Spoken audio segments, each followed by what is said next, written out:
pension bondholders who were picketing for their money, that had not been paid to them. We understand that some 2 coupon payments have been made. The second one was about 5.9 billion. In this mid-year budget review, the finance minister announced the 3rd coupon payment will be made. And then also the announcement of some 1.5 billion to be paid to persons whose monies were locked up in the financial sector cleanup. Government says that's a sign of they caring about you. Oh, caring after we had to scream.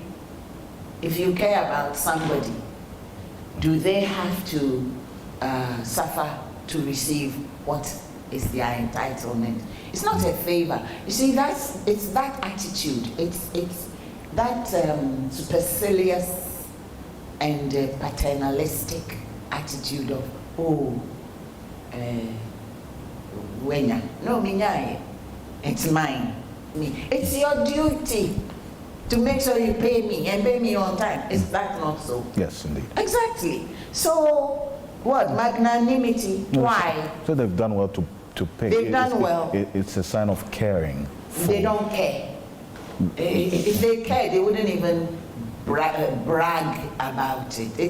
It's like men who will say, but I provide for the house. What else are you supposed to do? Husbands who provide for the house and buy the children's school uniforms. Who else is supposed to do that? At least you were picketing and they've given the money. So it's just did we have to minister... picket? Did we have to picket in the first place when you have a lawful contract with us called a bond? What does a bond mean? A bond means that between you and I, we have done what? Bound ourselves. And in fact, in this sort of case, you, the person to whom I have placed my money, you have bound yourself to give me my returns according to a certain pattern. Isn't that it? Yes. Yes. So why should I? In fact, I'm expected to be even sleeping whilst you send in my payment to my account. I shouldn't even be asking you, so when are you going to pay me? Mm-hmm. Because according to the agreement, it's supposed to be paid at certain stipulated instances, times. That's all. That's your bond. And when, you see, when a government behaves like that, it's not the government that puts itself into disrepute. It's the nation. It's the nation. Because then Ghana is not a country that lives up to its bond. Ghana's word is not to be relied upon. You can't say, oh, that was some other government and not this government. No. Once a government defaults, because it's basically a default, even if it's by a couple of days, it's a default. Once a government defaults and becomes a habitual defaulter, and it goes begging its creditors to make new arrangements with them. It's a credibility, it raises credibility issue. Really? Doesn't it? Because that was celebrated. As a matter of fact, the finance minister indicated that, the fact that we've been able to have the renegotiation with a successful renegotiation with our external bondholders, that's freed up some fiscal space for us, and it was worth celebrating, was it not? Shame on us. That was my reaction. Shame on us. Shame on us? Yes. Why? Because it also has an effect on our credibility, doesn't it? Our credit worthiness, isn't it? If you owe somebody money and habitually or too frequently you go and ask for rearrangement. Oh, I'm supposed to pay you in 2 weeks' time, but times are hard, this and that, blah, blah, blah. So I'm going to, okay, let's change how I'm going to pay you. It raises a credibility issue, because next year or some other time, if you want more credit from that person, they may hesitate, or they may come up with harsher terms, or they may agree to lend you only a smaller amount of money, no matter how much you actually need. Because, like I said, it's a credibility issue. Yes. I see. So this is not I'm not a finance person, but how many countries are busy going around doing this kind of arrangement? How many countries? Well, they said it was because of the impact of the Russia-Ukraine war and COVID. Yeah. Okay. When you were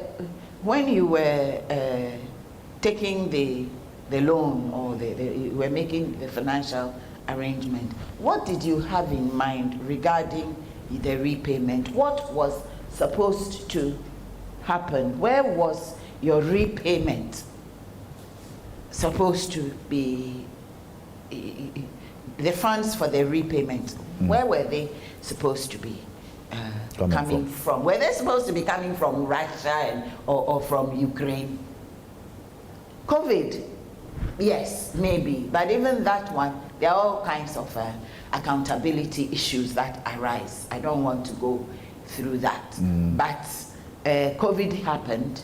COVID happened all over the world.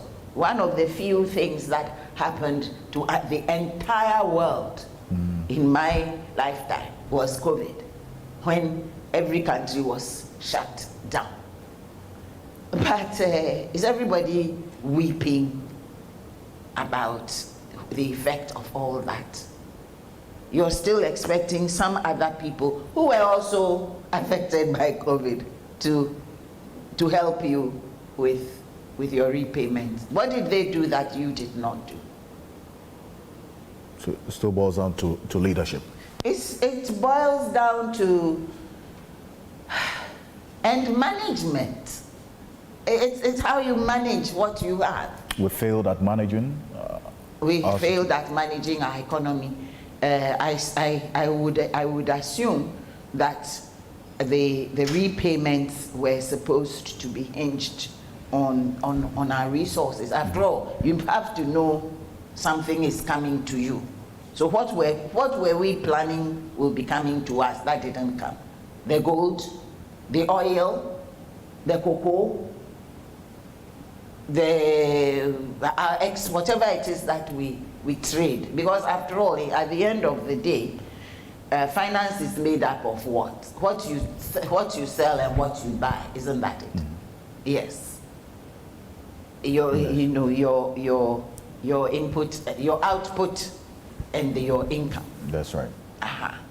So what did we have in mind? Were we just going to play the market? No, you can't build an economy, a national economy, on playing the market, playing currencies and things like that. You're also going to be looking at what you produce and what you sell. Government and what comes in. The government is still hoping to go back to the international market to borrow, at least, because we can't do without it. So yes, we've been downgraded. The indicators are looking better. So they say. Well, you don't believe it? Listen, maybe old age has made me cynical, but I have heard so much blah blah from Ghana governments over the years that anything, my adage is seeing is believing. You want to see the indicators in your life trending in a positive way. But if you are busy borrowing into the future, into the lifetime of my grandchildren and their children, is that good management? Is that good management? What are you also assuring will be coming in and will come in with a certainty that will ensure that that which you have borrowed into my grandchildren's future is not going to end up enslaving them. You know, because when you think of it, what is happening with all our young people wanting to go and so desperately, some walk across the Sahara Desert and so on and so forth and all that, get into the hands of people, smugglers. In the end, when they get to the other end, isn't it that they're going to be selling themselves for cheap to some people just to get money? So these days, the enslavement is what? Self-enslavement? So you call it self-enslavement? Isn't it? What's happened to bondholders, for instance? Self-enslavement? No, but bondholders who haven't received their money. Oh no, they are not self-enslaved. They have been robbed. They have been robbed. Yes. But I'm talking about the young people too who are going. But the bondholders, they are people who have been deceived. Those who have not been receiving, you know, because they are in various categories. The people I went to picket with, they had done their own placement. Yes. Those who joined groups to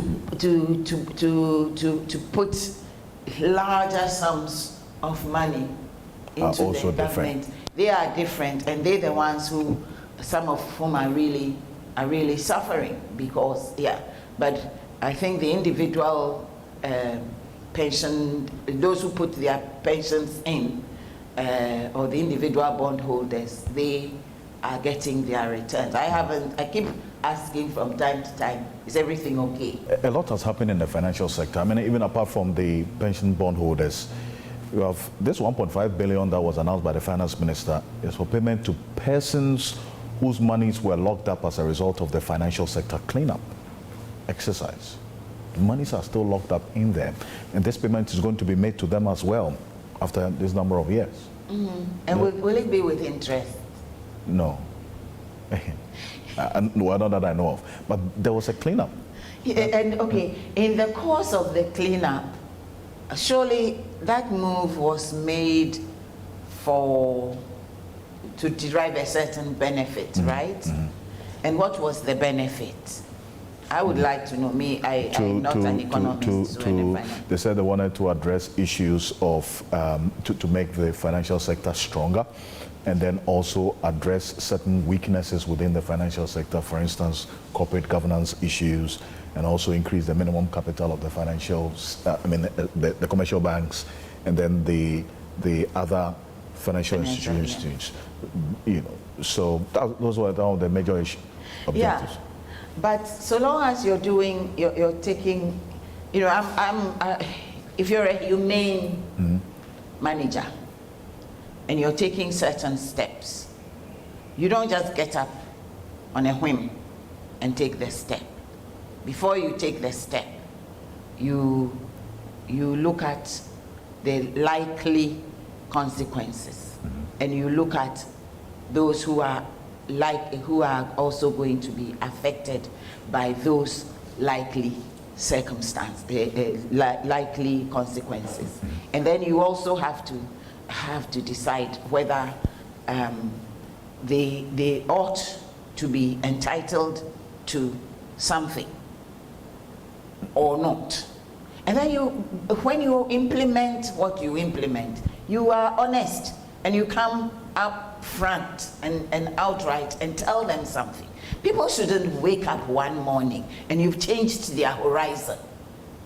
Imagine one day waking up and there's snow on the ground. How will you feel? Exactly. There's something wrong. And Met didn't tell you. They told you it will be a bright sunny day, and you wake up and there's been a blizzard.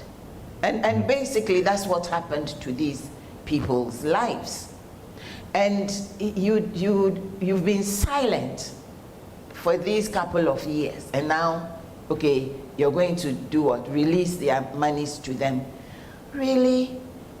Maybe somebody had something like, let's say, 100 cedis. That's what got locked up.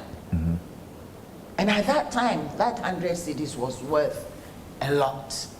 You're just going to return that 100 cedis to them. Didn't somebody somehow do some kind of business with that 100 cedis? That's why it's even there. You talk about if you were a humane manager, you look at all the other aspects and the impact of the decision that you're going to take.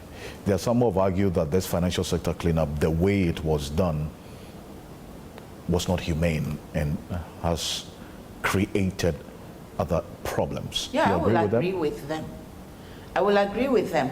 And in fact, maybe I shouldn't even have bothered to use the word humane, because it really goes more to even a quality manager, an efficient manager. Yes, you can be efficient without necessarily being humane, but you will in the end yield humane outcomes, because if you did it with efficiency, it would have resulted in effectiveness. And then in effectiveness, that's when the qualitative things, or it's not only just quantitative, but it was well done. It was not well done. The financial sector cleanup was not well done. No, it was a knee-jerk activity. Because ask yourself, a bank has been breaching. Let's start off with, they mentioned governance issues. Surely those governance issues would have arisen from habitual breaches of the applicable rules and regulations. Isn't that it? Right. Yes. Who's supposed to oversee the performance of those rules and regulations? Surely somebody was being paid to be that overseer, to be the monitor, to be the quality assurance person. Not in that defaulting bank, but I don't know, Ministry of Finance, yes, in Bank of Ghana as the fiscal boss, who's always supposed to be monitoring what's happening to money and its values and everything. Somebody didn't do their oversight. There must have been people who were inspectors. How frequently are they supposed to inspect? How many reports were generated by these inspectors over the period of defaults, that you woke up one day and you saw that all this has been done? Some heads should have rolled. At the Bank of Ghana? At wherever work was not done, you know. Because every time you see a habitual malfeasance, you have to ask yourself, how did this come about? Who should have spotted it? And why didn't they spot it? When they're doing their work, that's what effective performance is all about. Everybody has their work to do. Somebody is to do the work, another one supervises, and every supervisor has a supervisor till you get to where the buck stops. That's right. And so when there's been defective performance, it should not be only the defective performer who should be sanctioned. You trace, because something didn't happen. How frequently were you supposed to be giving that performer feedback? Did you? And in management, you're supposed, everything is not by word of mouth, is it? There are reports, and some reports are monthly, some reports are quarterly, some reports are half yearly, some reports are annually. And if none of this was happening, and people were getting away with breaches of the law itself, breaches of regulations, governance issues, and all that, some more people were not doing their work. Well, there was a Borders report that captured a number of these issues, but you emphasize a lot more about how this was done and not what was done, the problem that was being solved. 25, in fact, over 25 billion has been spent on this financial sector cleanup already. And what did it yield? Well, that's what we're saying. What did it yield? You see, we should, in this country, maybe if I have one advice to give to, maybe it's easy now, I'm a self-governing person, other than politically, right? One advice I would give to anybody who's in charge, either as a what I call performer, front line, from the front line, from the front desk, all the way to the big boss. Everybody should pay more attention to methodology. Methodology. Yes, and compliance with laid down rules and regulations. Because everything has a formula. Everything in life has a formula.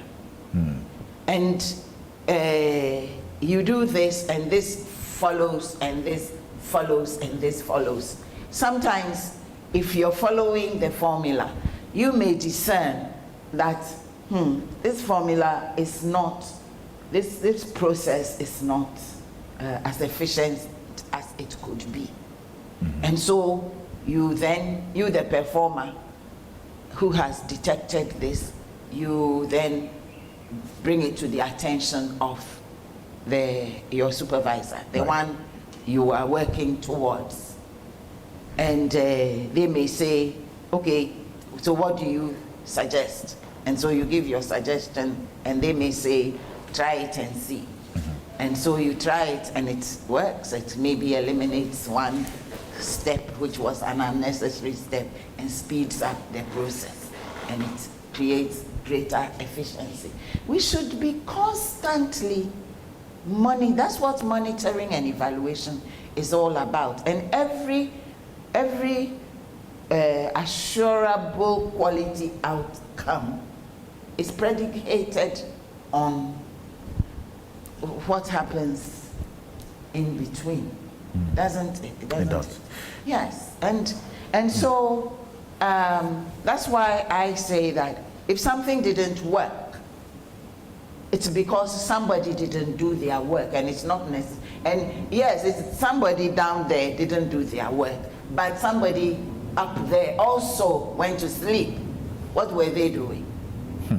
They were being paid to be issuing inspection reports. They were being paid to be auditing. They were being paid. And auditing is not only counting money.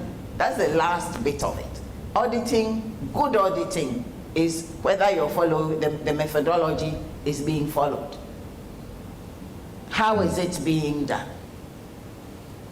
And we make the laws, we make the rules, we make the regulations. Even internally, we will have all kinds of fancy, you go to somebody's office and they've got huge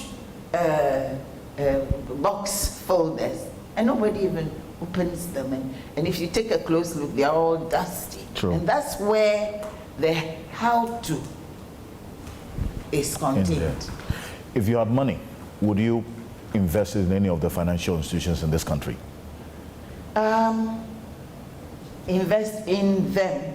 I mean, would as you such, put your my money serious as, money? Yeah. I don't think so. You would not in bonds?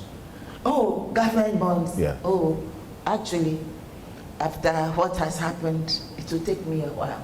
Take you a while. Yeah, because for some of us, it took us a long time even to want to invest in government bonds, because some of us started mistrusting governments even before we had anything to invest. When we were students, we saw things happening, the whimsical manner of handling things to do with money. to be honest, one of the things that had a long-standing impact on me in terms of government and money was, I think that it must have happened the year after I came out of university, and we wake up. No, we didn't wake up on Friday evening.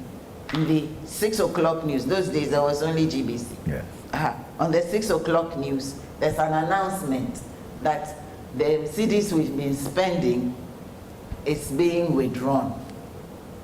In other words, if you even went to the bank on that Friday, everything you have is no longer money from that moment in time.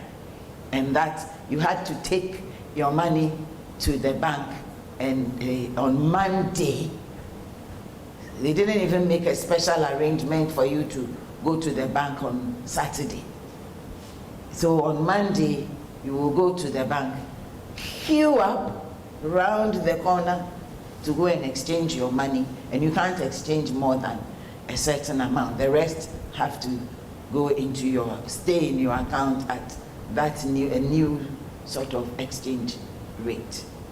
And you were suddenly left like that. And I remember somebody telling me that on the next day, Saturday, she went to the market because she desperately needed to buy palm oil. And there was a palm oil lady she was always buying from, so she knew that the woman would sell it to her on credit. So she went, and the person who had bought just before her had, I don't know how many, God knows how much quantity the person bought, and had paid her with the dead money because she didn't know what was happening. So she lost it. Obvious. You know, and from that time I was always highly suspicious. I started, if I have money and somebody's